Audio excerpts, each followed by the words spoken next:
I'm Big Lou, and this is Big Lou Barbecue and other things I want to do, and I want to welcome you.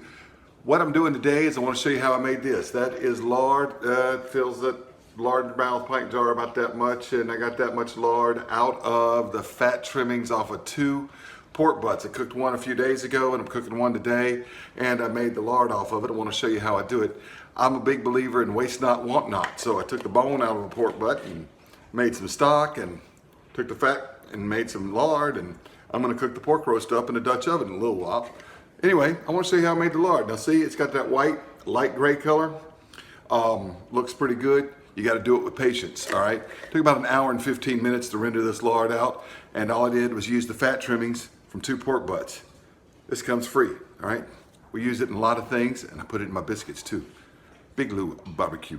Now my strong suggestion is to begin with a black cast iron pot. Hey, there's a sneak peek of that pork stock I was making. It was just beginning to boil, and that's one of the pork roasts that I cut this fat off of. This fat comes from 2 pork roasts, and I cooked that pork roast up later in the day. Anyway, the pork butt, you know, that, and here's the fat cap from 2 pork butts. I dumped it in there. The pot had been on medium-high heat. I just turned it down to medium-low. You want to do this with patience on medium-low heat. I make sure it's all spread out across the bottom. Make sure it's on there good. Then I cover it up and let it go for about 10 minutes. And then after about 10 minutes, I want to check on it, make sure nothing's sticking to the bottom, because if it sticks to the bottom, you'll get it burned. I don't want this lard to burn. I want it to be a nice white lard at the end of it.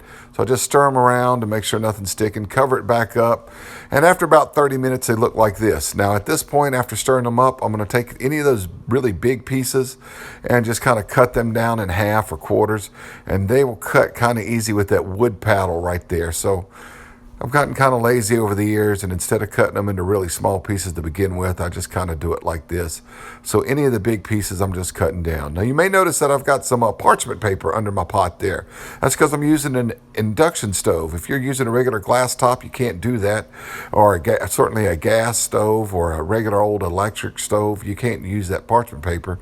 But since I do have an induction stove, I've got that parchment paper, and this splatters a little bit like bacon grease.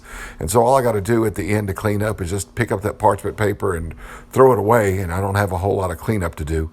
All right, after about an hour, I uncovered them and let them continue to cook and make sure any steam was coming out of the lard, that mixture there. And they get golden brown. That's at about an hour and 15 minutes, maybe an hour and 20, probably about an hour and 15 minutes into this. And I go ahead and take them out. Now, they're not real crispy like cracklins yet. I could let them get crisped up more, but if I do that, I wind up ruining my lard. My lard doesn't get as white as it should be. So you could take them out and then put them back in once you get the lard out and crisp them up some more if you want to.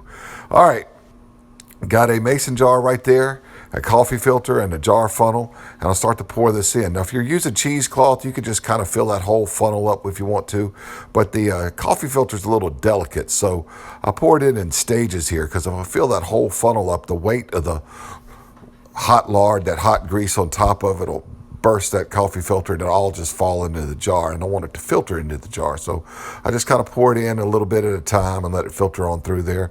That's the end of it right there. And as you can see, it's got that light pale yellow color, but it'll turn white as it cools off. So let it sit for a couple hours.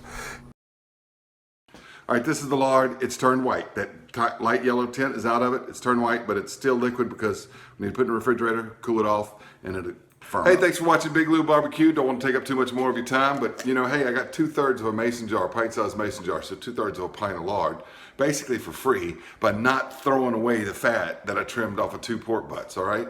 So save that fat, make lard, and hey, if you got beef fat, like off a brisket or something, you can make tallow with that, all right? Tallow is just same thing, just from beef. Lard is from pigs.